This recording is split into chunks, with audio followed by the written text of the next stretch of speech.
Bienvenue chez nous pour le 18e épisode du podcast des nous. On parle cette fois-ci de la trilogie Eastrail 177, soit les films Unbreakable, sorti en 2000, Split, sorti en 2016, et Glass, sorti en 2019.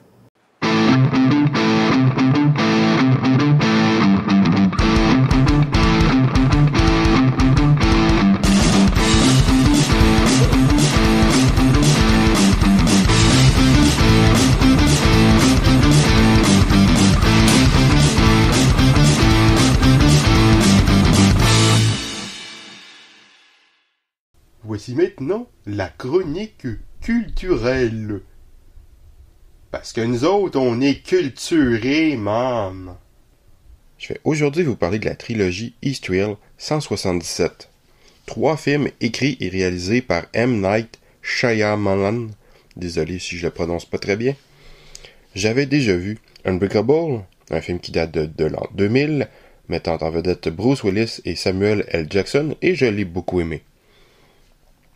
C'est plus ou moins un film de super-héros, mais fait de manière totalement différente, suivant ce qui semble être le concept consistant des films du réalisateur, prendre des genres populaires en les présentant selon un angle totalement différent, plus avec les dialogues qu'avec le spectaculaire, ce qui ne réussit vraiment pas toujours si je me base sur les commentaires sur bon nombre de ces films que je n'ai pas vus. Bruce Willis, dans Unbreakable, est le seul survivant d'un accident de train et Samuel L. Jackson est un expert en comique ayant une maladie qui rend ses os extrêmement fragiles et il essaie de convaincre Bruce qu'il est l'inverse de lui, qu'il est résistant et fort et qu'il aurait le potentiel de devenir un super-héros. Bruce a aussi des problèmes de famille. Et après l'avoir revu, c'est toujours aussi bon.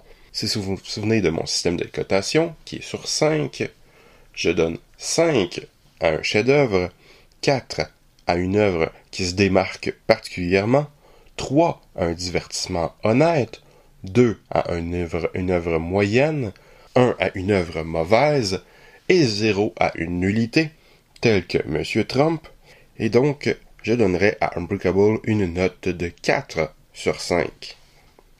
Split, datant de 2016, n'est pas vraiment une suite de Unbreakable, mais pourrait se dérouler dans le même univers et fait éventuellement référence à son prédécesseur.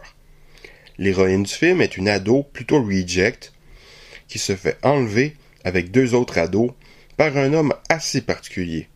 On se rend compte assez vite qu'il a un problème de personnalité multiple, ce qui n'est pas un spoiler, puisque c'est dans le titre du film, Split Personality, et sans doute dans le trailer.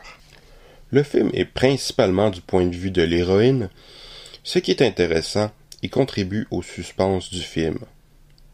Nous avons un suspense assez intéressant, des personnages intéressants, à la manière du réalisateur, une exploitation assez réussie d'un concept intéressant. J'ai plus apprécié Unbreakable, mais Split est vraiment intéressant et totalement différent de son prédécesseur. Ce qui me fait hésiter un peu entre un 4 sur 5 et un 3 sur 5. Je crois que je vais y aller avec un 4, mais c'est un 4 hésitant. Glass, datant de 2019 apparemment, est le film où se rencontrent les personnages des 2 précédents films. Il est la suite des 2. Le film amène assez rapidement à l'inévitable affrontement entre le héros du premier film et le Split Personality Guy, tel qu'annoncé à la fin de Split. Mais Bruce, Samuel et Jim McAvoy, le Split, sont assez vite tous 3 dans le même hôpital psychiatrique. Le film va évoluer avec les relations entre les 3 personnages, mais on va s'intéresser aussi à 3 personnages associés à chacun d'entre eux, avec l'introduction du personnel de l'hôpital. Comme le titre peut le laisser présager, le personnage interprété par Samuel L. Jackson, Monsieur Glass, est au centre du film. Le film est bien, avec divers retournements assez réussis.